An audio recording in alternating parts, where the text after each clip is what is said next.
Thank you, dear heart, and welcome everybody. Honored and delighted that you're here once again to be with this awesome, most amazing work of forgiveness and the power that it has to bypass personalities and egos and all the games that the non human mind wants to play, all of its judgments, all of its separations, all of the games, the judgments, as you were saying earlier, uh, that it plays, that they all just tend to melt in that state of forgiveness. And while one focuses on trying to change others, forgetting that each time they've been in the type of trauma that they're in at this moment, they're in that trauma because of what's inside of them, not because of what's going on outside of them. And they've lost defect in a certain circumstance and have difficulty maintaining the awareness of the presence of being, the awareness of the presence of love in any given event. And when we lose the awareness of who we are, then we grasp at things like approval and conditions. And you have to do it my way in order for me to approve of you or stay with you, or, the myriad of things that go on as one grasps and tries to experience their peace, their approval, the presence of love from another. And for those who have who are on the WhatsApp group from this summer's intensives, I've posted there a copy of the latest version of Love Mistaken. It's a poem that actually was inspired last week. A friend who wrote had was in confusion about someone who there had been a previous love affair with, quote unquote love affair, and why the loss of that love that seemed to be something within grasp by taking it from another.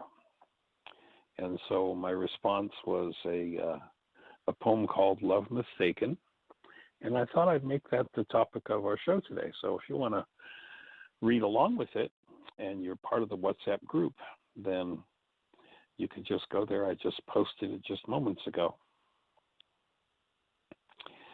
So the title is Love Mistaken. Ah, the world mistaken. The fleeting of love is not. Our essence, love created, however, is eternal.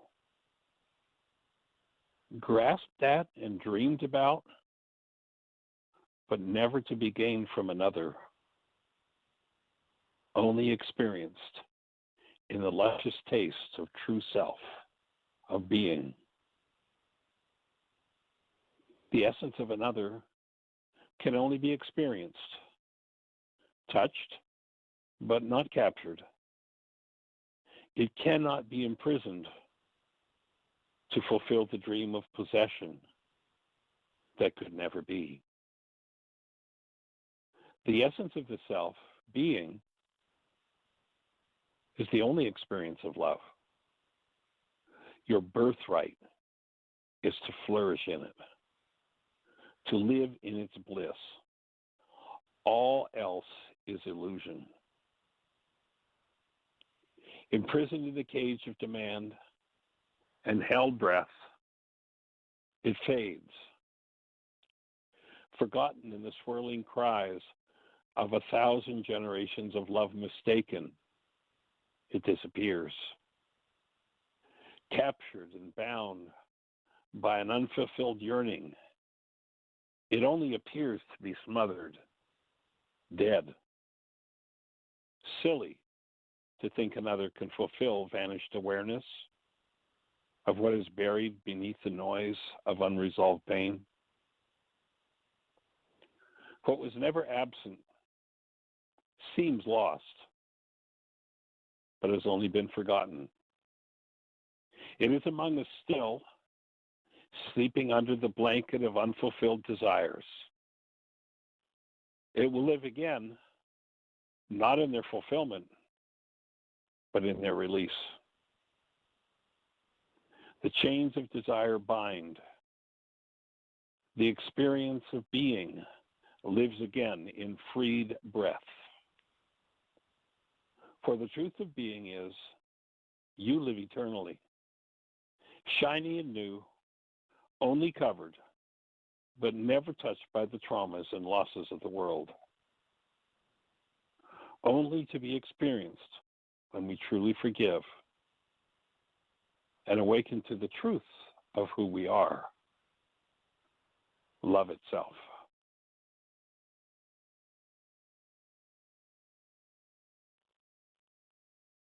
And you'll notice that we live in a culture whose primary conversation is about how we're supposed to love each other and how if someone doesn't love us, there's something wrong, or we fall into love with another, we fall out of love with another. And there are mountains and mountains and mountains of generational conversations. And even when we've been exposed to the understanding, we still try to speak of how I will love you and why don't you love me. And those mountains of conversation are all based in illusion. An illusion where the experience of being, and the best definition, you've heard me say it 1,000 times, the best definition of love I've been able to come up with is hold a newborn child. Tap into the essence of that newborn. And when you experience that presence of love that is the newborn, ask yourself the question, is the newborn loving me? Is love a verb? Or is the newborn love? Is love a noun? Very obvious, very clear that the newborn is love. But our culture has taught us a mistaken backward language and implies to us that we can get love from another. Oh, you've got to love me. Or that we can love another. Oh, I will love you.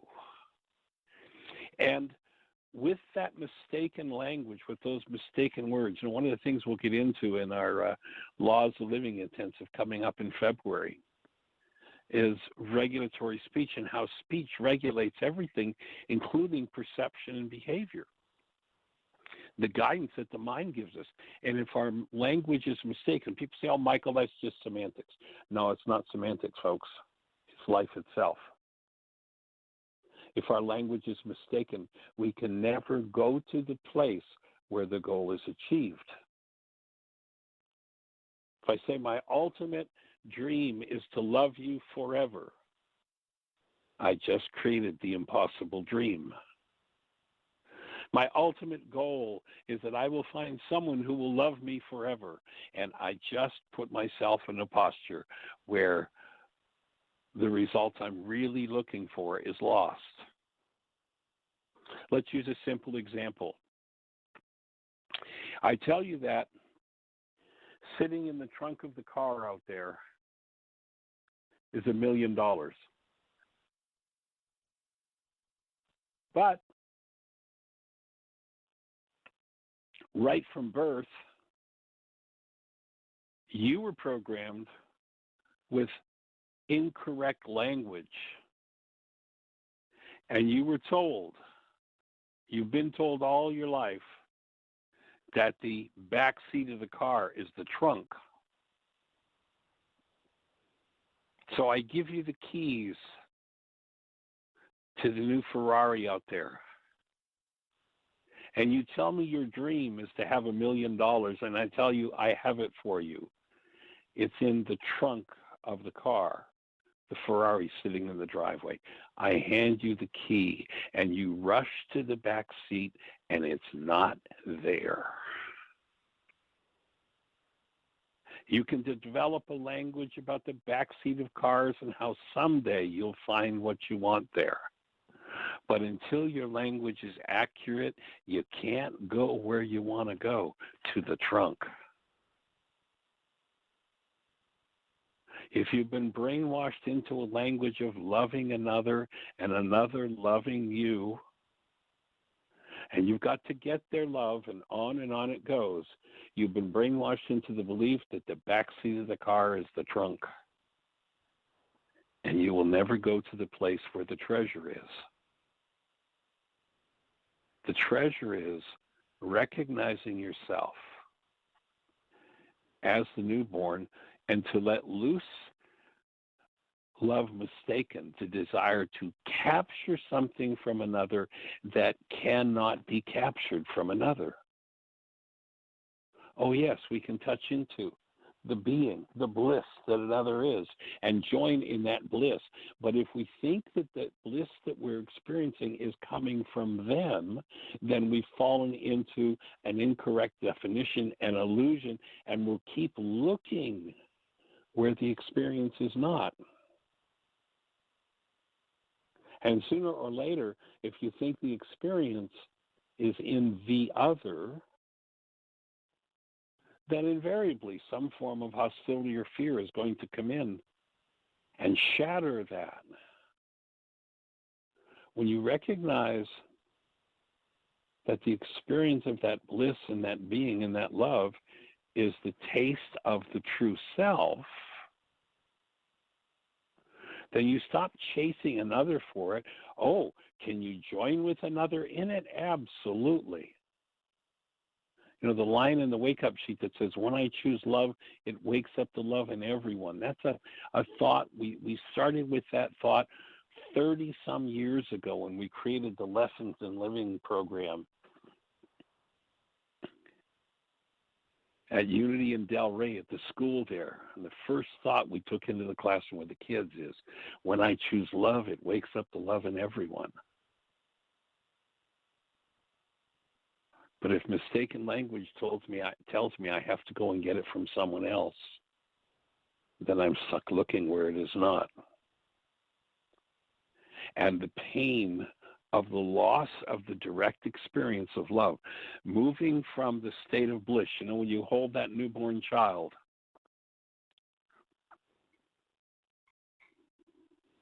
and you taste that presence of being, and you watch the enthusiasm and the aliveness of that child, you recognize that is your essential nature, your being. But when somebody comes along and convinces you to shut that down, to forget that, to suppress that, to hide that from yourself, and go look for it in someone else. You know, the kids had a song out a few years ago. I say a few years ago, it's probably 40 years ago.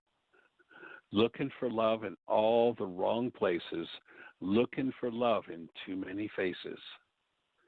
And then when one does not get it from face after face after face, forgetting that the taste of it is in themselves, it is themselves, they then begin to blame others for their lack of experience. And they begin to point their hostility and fear at others because they're not experiencing their own true nature, the gift that the Creator gave us in our creation. It's what we're designed for.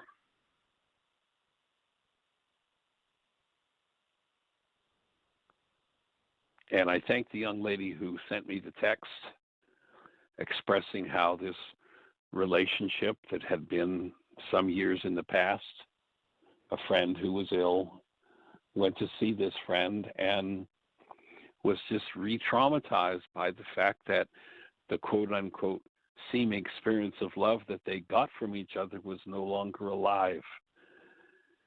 And she was in confusion over, I don't get it. Why can't I have that from them? Why can't I have that with another human being? You can't have that with another human being. That's looking for the $1 million in the back seat of the car, thinking that you're looking in the trunk. When you forgive, when you remove the blocks to the awareness of love's presence, When you remove the overlays of hostility or fear, reawaken to the truth of who you are. In the most ancient of teachings, they called that being reborn. Awakening to their true created spiritual nature, and then forgiving every overlay. And that means that you're going to probably forgive the overlays of 1,000 generations. How long has the mistaken language of looking for love in all the wrong places, looking for love in too many faces? You can't possess it from another. You can't get it from another. Oh yes, you can touch it in another, but if you think that they're the source of the bliss and the beauty and the sweetness that comes from it, then you develop a whole culture, a whole language, a whole system of thought that is based in total, complete illusion. And remembering that forgiveness in Aramaic means removal, that when you remove the overlays of hostility or fear, you begin to uncover the truth of who you are. You're now going to the trunk to get the reward.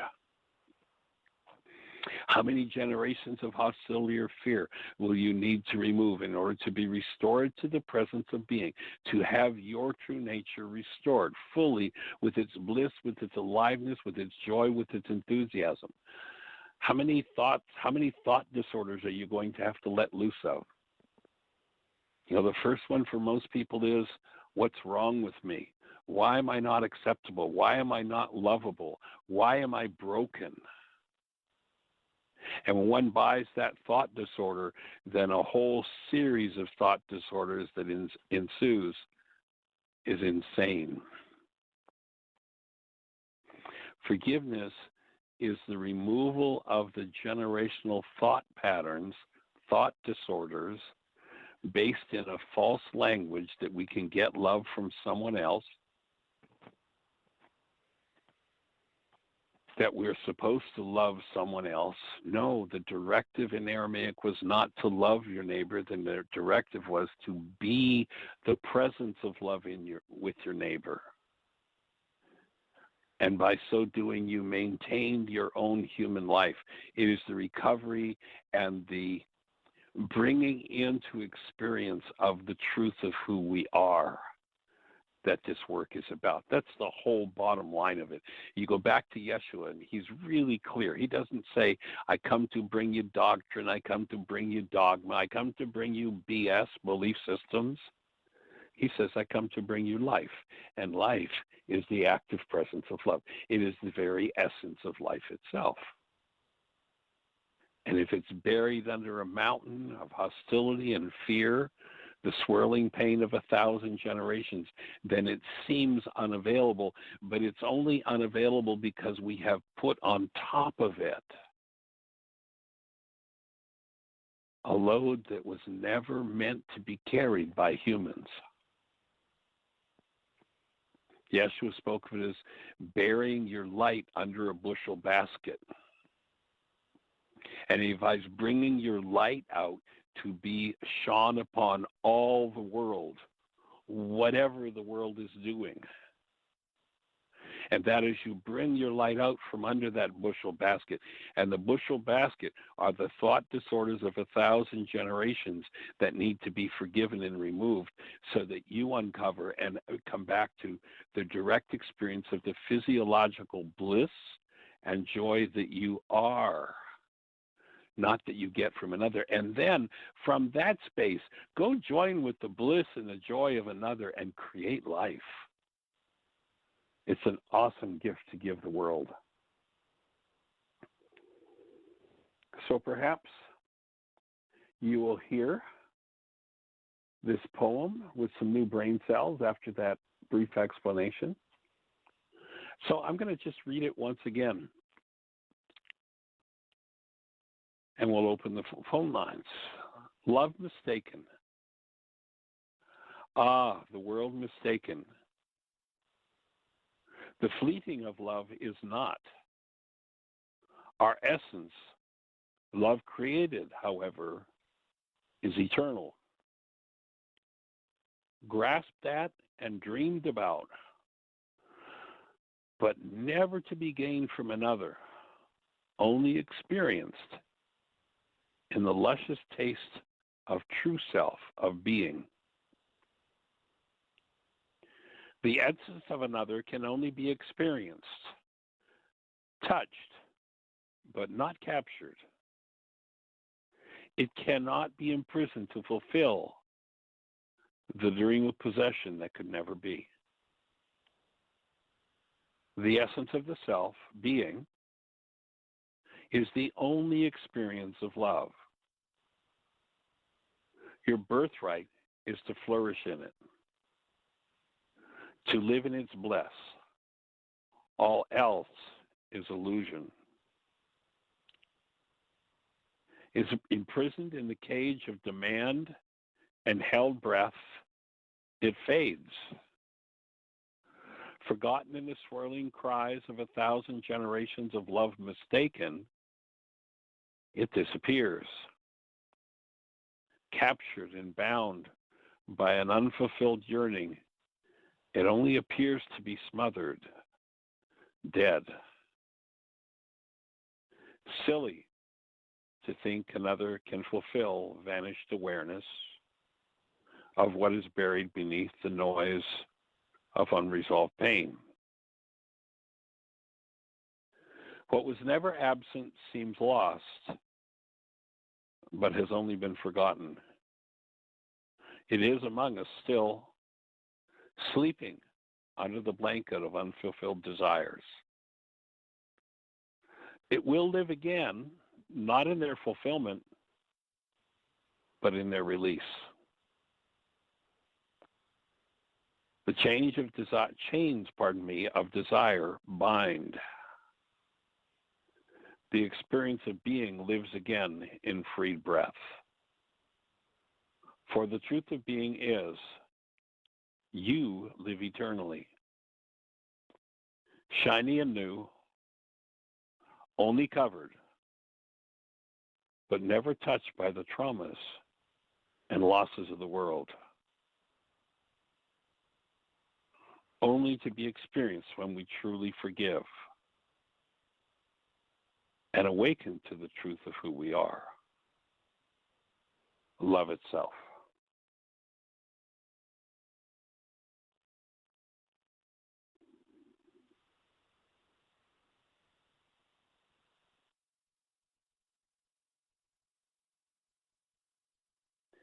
So when you hear the directive from Yeshua saying, be the presence of love when you think of the Creator, when you think of neighbor, and by so doing you maintain self, that's what he was talking about. We're here to empower the forgiveness of everything that would rob you of that awareness. Everything that would make you believe that in order to extend your being, love to another, there have to be conditions met. You'll notice throughout the world today, most everybody that's into any kind of alternative thinking is talking about unconditional love. If I say don't think about the color of your car, what moves in you? But the color of your car.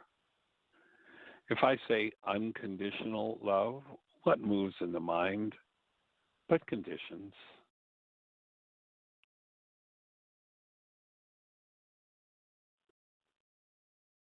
The rain falls on the just and the unjust. Let the presence of your human life, being, love, do the same, especially for yourself.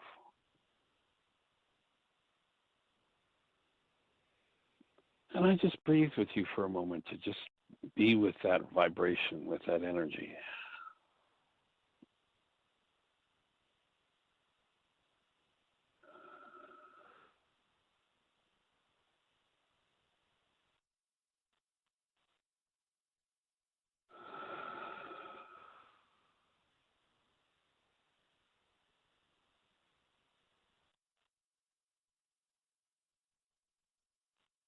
And we'll turn to Jeannie and see if there's anything happening in the chat room or anybody in the phone queue with a hand up. Jeannie?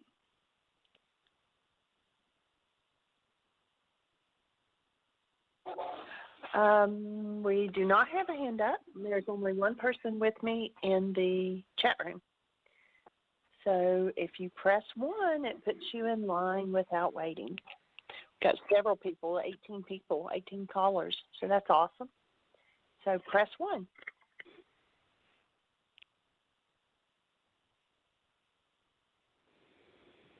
So if you're in the phone queue and that resonates, any thoughts for you? Any questions for you? How do I apply forgiveness in that regard? What is this thing called forgiveness? If you're in one of those or on one of those stations that we can't see in our control panel, our call-in number is 563-999-3581. If you call that number, you'll be listening to the show. And then, when you push 1, puts a hand up in the control panel, Gina will know that you want to chat with us. How can we support you? What's on your mind? What does that resonate for you? If I had been in your hometown, I was at your local library or your local, prison or university or church,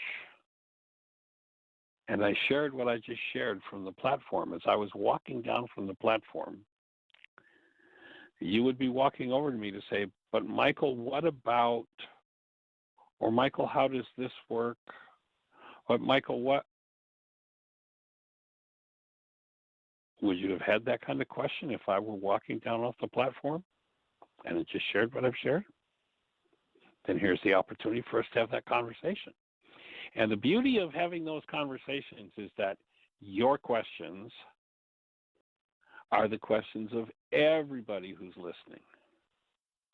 And the person who has the courage to put a hand up and ask the question opens the space for everyone that's listening to get a new level of insight into the work of forgiveness, into the opportunity to live as the active presence of love in the world, to fulfill our birthright, to come forward as this pure, created essence of being that we are. So how can we support you? Well, let's say hello to our caller. Okay. It's area code 610. You're on the air.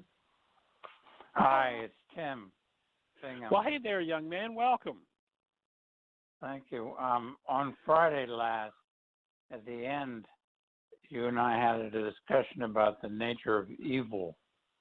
Yes. And you didn't get a chance to finish. Okay. So let's go I'd for like evil. to hear what you think of evil. Okay. Well, let's start from scratch with that thought so that we can include everybody who perhaps wasn't on the show on Friday. And so let's let's take a couple of words in context that will expand the understanding of evil. In the Aramaic language, the word sin is an archery term. If I were on the archery range and I fired the target off there in the distance, the person who's up close to the target keeping score, if I missed the bullseye, would yell sin. And that word sin, as opposed to the Greek meaning we've all been given for sin, would simply mean that I've missed the bullseye. I'm off the mark. I didn't hit the mark that I was shooting for. So that would be the word sin. In the same context, if I miss the target altogether, I'm firing at the target and I missed the bullseye totally, I missed the target totally and completely, then the scorekeeper would yell, evil, you're off the mark, you missed the target altogether. So there what the words sin and evil mean from Aramaic. And then I offered the explanation on Friday of thinking in terms, because people think in terms of a positive evil, like there is this evil force in the world, as though it was something that exists. And my offering is that there is no evil force in the world. Men made that up to represent their understanding of those who did not agree with them, or those who were absent from the presence of love. And so I put forward the thought of, has anybody ever heard of a flash dark? You're in this brightly lighted room and you walk in with a flash dark and you flip the switch and all the light goes away. Well, why will no one ever create a flash dark? Because darkness is an absence of light. Darkness cannot extinguish light. But if I am in a room totally absent darkness, totally absent, if I'm in a room totally absent light and I strike a match and light a candle, all of a sudden the absence is filled with the presence of light. You'll remember the scripture compiler that said, "'Tis better to light a candle than to curse the darkness." Because darkness is an energy that is absent the presence of love. When one curses the darkness, one buys into, joins with, and reinforces the darkness. Where if one focuses in that line that I spoke of earlier that's so prominent in step 3 of the wake-up sheet, when I choose love, it wakes up, step 4, when I choose love, it wakes up the love in everyone. That if I continue to bring forward the presence of active love, the presence of light, then the darkness is dispelled, and the true nature, the true being of every person, which is the same as every other person, that active presence of love, because of resonance, has to start to move in that other individual. Now, if we look at people who are out there injuring and harming and hurting other people, what we understand is that those who are out there injuring and hurting other people that seem evil is because they've lost the awareness of the presence of love, of the presence of light in them. And, one of my favorite sayings in that regard is, only hurt people hurt people. And so what the average person wants to do to a person who's hurting another is hurt them. And they have no idea they've just cursed the darkness. They've joined with the behavior that comes from an absence of love and reinforced it, and now are lashing out with the same darkness as they're trying to extinguish. And you can't extinguish darkness with darkness. So when I bring forward the presence of love, when I bring forward active light, when Yeshua says, in fact, you hear him in 2 occasions using this idea. He first says, I am the light of the world. Now, many people listen to that one, yeah, hey, him. But then he said, you are the light of the world. That we're each designed to bring forward that active presence of light and love. And when I do that, then I begin the movement or the resonance of light in that other person. And there's no choice about it. The law of resonance is a law of physics that operates without regard to choice. If I have 2 middle C tuning forks, one standing still and the other, I hit on a desk and I get it moving really strongly, the second tuning fork has no choice but to begin to move, because the law of resonance governs the energy exchange that happens. If I stay connected to, stay in the active presence of love long enough, often enough, deeply enough, then that active presence of love in that other person begins to move. And as it begins to move, it will automatically begin to dispel the darkness and the seeming lack of light, or what the world calls evil, that is in them. And as that light strengthens, the attraction to those things that were of darkness dissipates and disappears. Now, how long is that going to take? You know, if I'm hanging out with somebody who's been a 1,000 generations in war and conflict and theft and manipulation and hatred and vengeance and quote unquote evil, it might take a while. You know, one of the things that we did in the prison system, and believe me, if there was ever a thing called evil, you saw it in the prison system. We were watching a video the other night, and they mentioned Rikers Prison. Of all the prisons that I've been in the country, that place to me carries the deepest, eeriest sense of darkness that I've ever felt in a prison. I've been in many of them, prisons and jails. Rikers was just horrific. How much light needs to be brought into that darkness? It's going to take time. But I can remember, you know, we had a thing called the Judicial Service Agency in Albany, Georgia, where we worked with the Superior Court judge in a pretrial release program. And I remember one guy in particular who, if anybody seen him, they would have said in his earlier years he was evil personified. This young man, I don't remember what age he was maybe 22 or 23, and he'd spent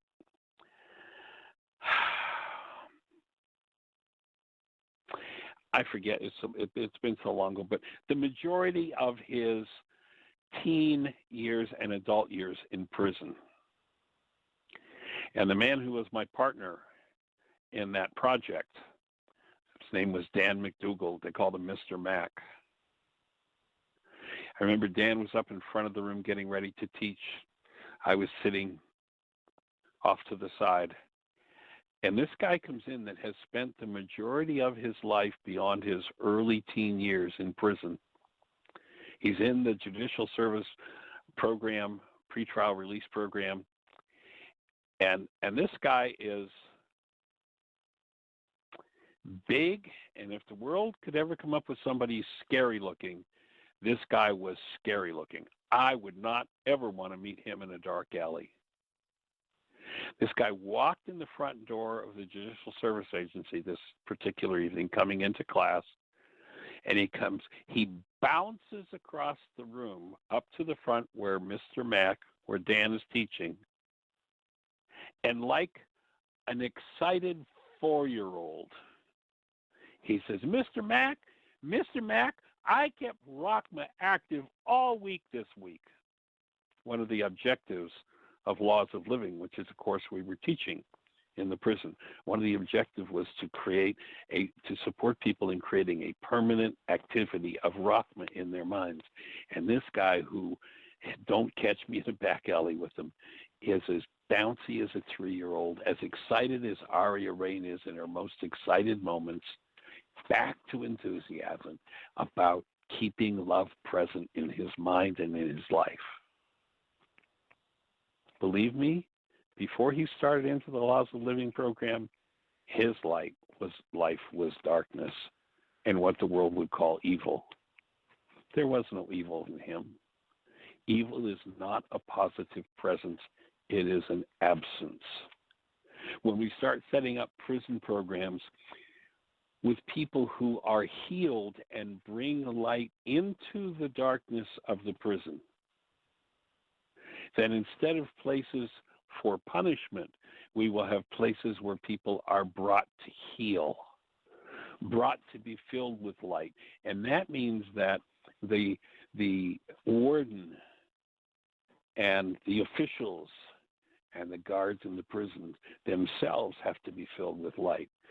I can only say from the dozens of prisons that I've been in, is my experience has been, in many cases, there's just as much darkness in those guards as there are in the prisoners, and they could easily be changing places at any moment. We worked in a jail up in Coldwater, Michigan, back 31, 32 years ago. We did an 8-week series in that jail. And from the time we started there, the man and his wife who had invited us, the man was in charge of all prisoner intakes, and his wife was one of the guards in the jail. And every person who came into that jail, the first thing that happened in their intake interview was they were handed a wake-up sheet and told, here's where you go to access the book and the materials, and you can heal yourself here. And his wife was there working with people in the forgiveness process. So much light brought into the darkness. Unfortunately, people think that darkness is going to correct darkness. I think it was Martin Luther King that said, no, only the light can correct darkness. So that would be my take on evil in the world. Does that make sense? What about the certain sinister and malevolent quality evil seems to have? It doesn't seem like just the absence of light. It seems to have a special bite to it. Well, is that just... my offering would be, yeah, there is a special bite of 1,000 generations of thought disorders based in the absence of light. But it doesn't change its nature, and that all it is the absence of light. And when you start to bring light into it, again, there may need to be a lot of light poured into that dark hole before it starts to return. But, you know, if we have generation upon generation upon generation of trauma and pain and hatred and vengeance, people brought up in that lack of light and that lack of love, yes, it seems to be an independent positive force. When I say positive, I mean existent force. But my offering is that just like darkness, there is no existent force called darkness. There's only an absence of light. And in a mind that's so filled with thought disorders based in rage and fear and hatred and vengeance and greed, there is an absence of light. Can I overcome the part of me that resonates with that quote-unquote evil and keep bringing forward the light? Or does my hostility or fear come into play, resonated by what's moving in them, and do I get lost in what's happening inside of me? So the bite is just the bite of 1,000 creative thought disorders based in the absence of love, based in malevolence.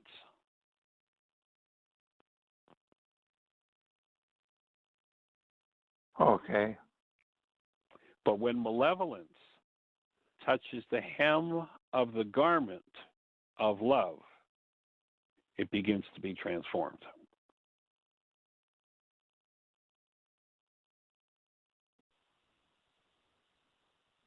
And it's up to each individual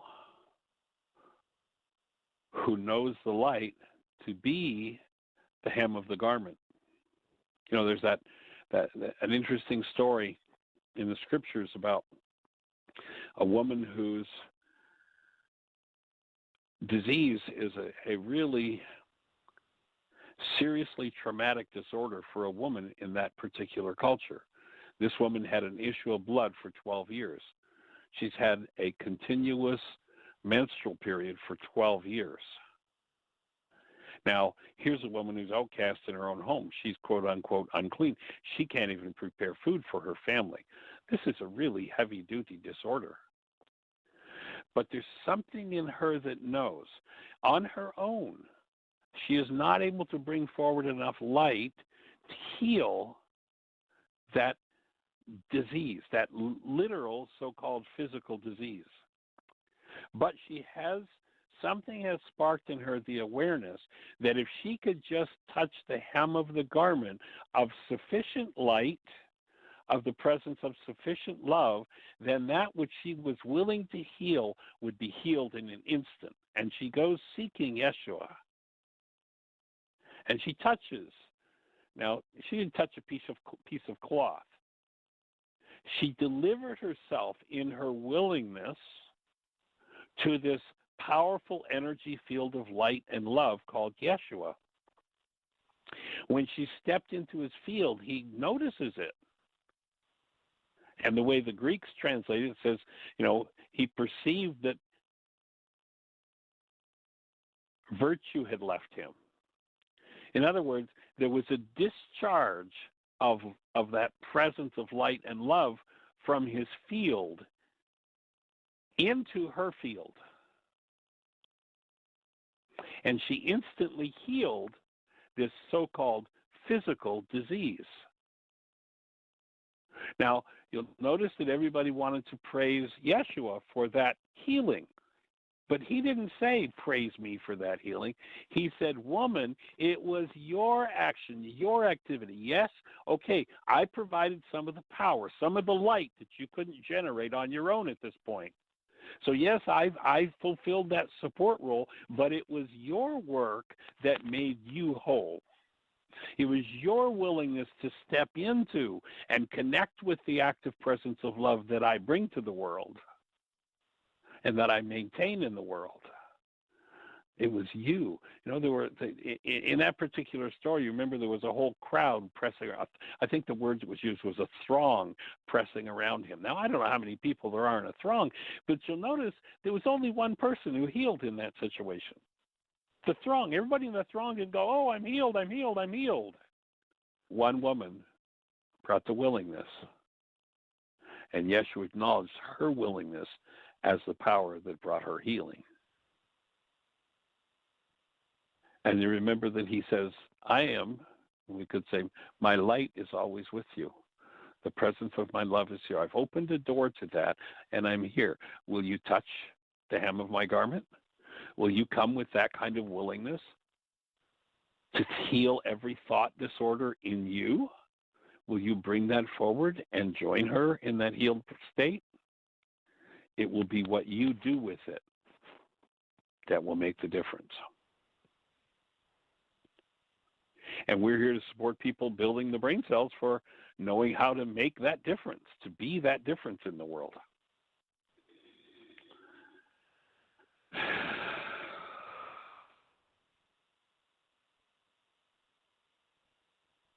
Does that fit? Make sense, sir? Yeah, that was good. Awesome.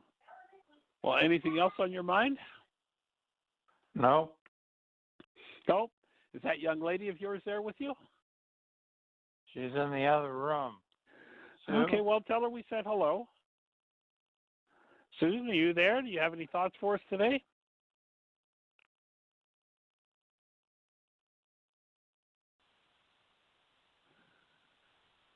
I guess she's not. You're on.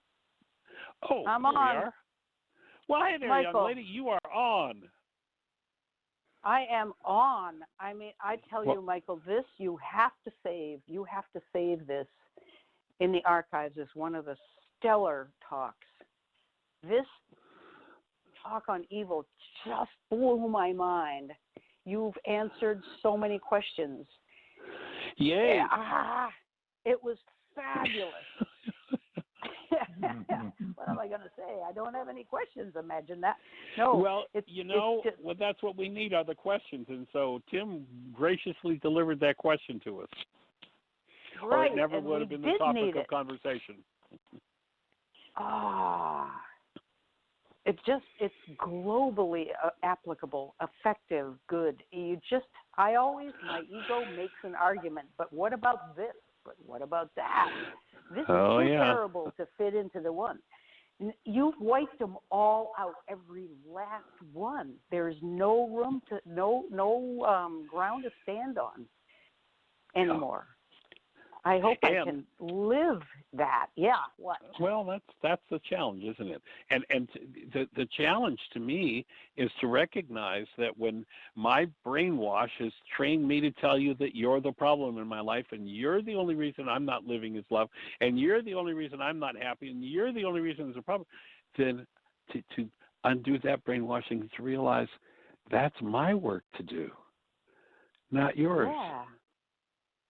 That's so huge, because the mind can come up with 1,000 power person dynamics that will tell us that, but this conditional love that I offer you, if you just fulfill all of my conditions, then I'll approve of you.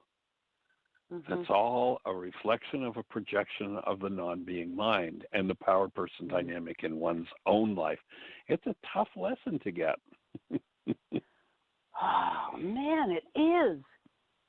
And I have been guilty of saving out certain unforgivable things. I have my little pile, you know, and they've all been trotted out. They're lying right in front of me, and not one of them is immune to what you said. Not one. And let's look at the misinterpretation that the Greeks gave us about this so-called unforgivable sin, as though there could possibly be such a thing. And we hear the Greeks tell us that the denial of the Holy Spirit is the unforgivable sin. And I mean, I have worked with people over the years. I remember one gentleman that I worked with, I don't even remember how long ago, years ago. And this man was getting up there and elderly. And he was in a pretty deep pain state, knowing that he was going to go to hell. Oh, my goodness. That was what he said to me. He said, I'm getting to where I'm not going to live much longer, and I know that I'm going to go to hell. I said, what are you talking about? He said, when I was a young man, a teenager, I denied the Holy Spirit. And I know that sin is unforgivable. And he knew he was going to go to hell. In Aramaic, there's no such concept as an unforgivable sin. What that passage talks about is, let's expand the understanding of it out a little bit.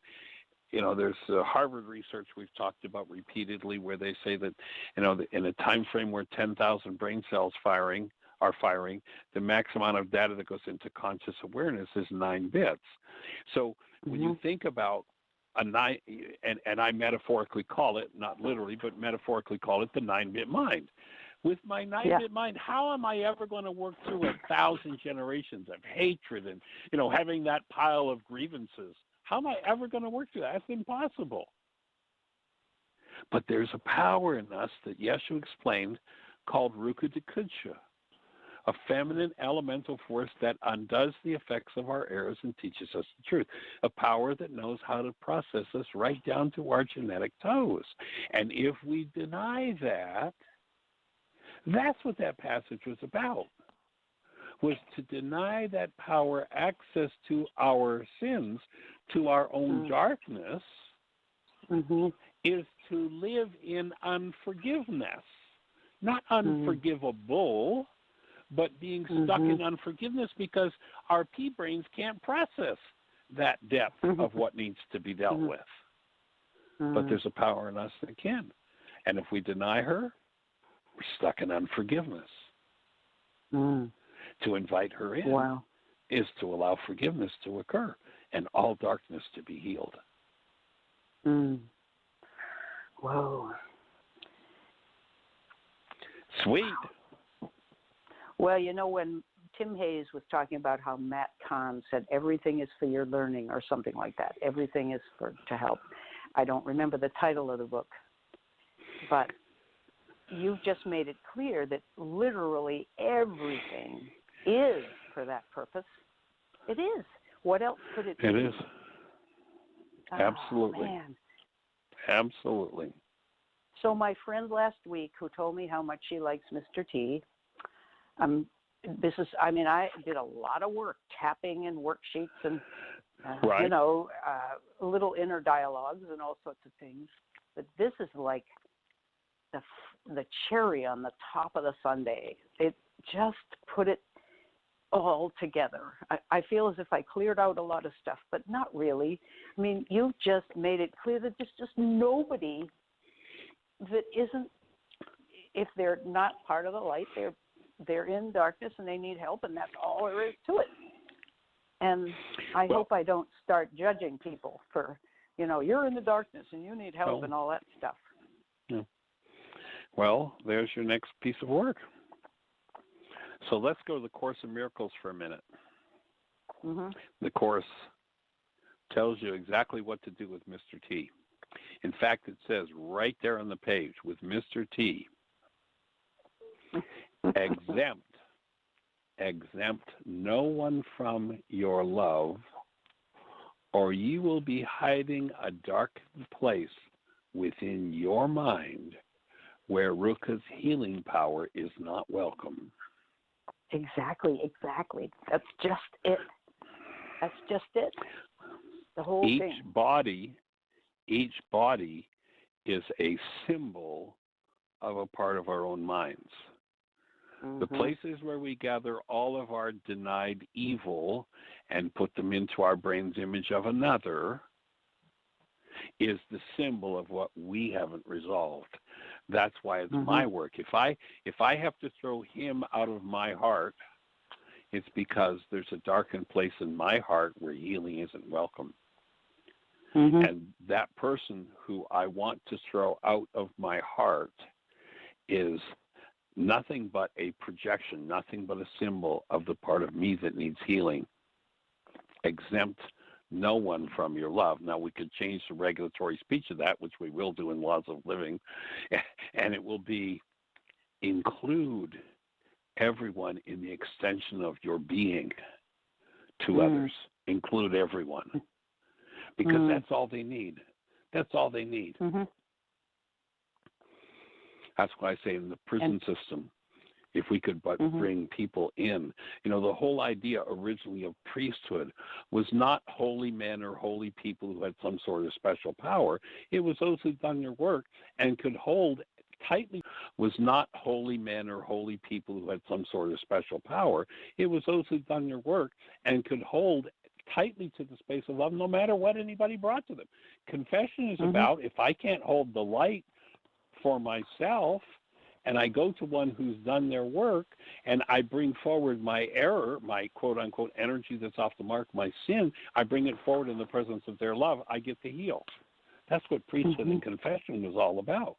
It's all valid. It just got lost in the non-being mind's misinterpretation of the words and the ideas.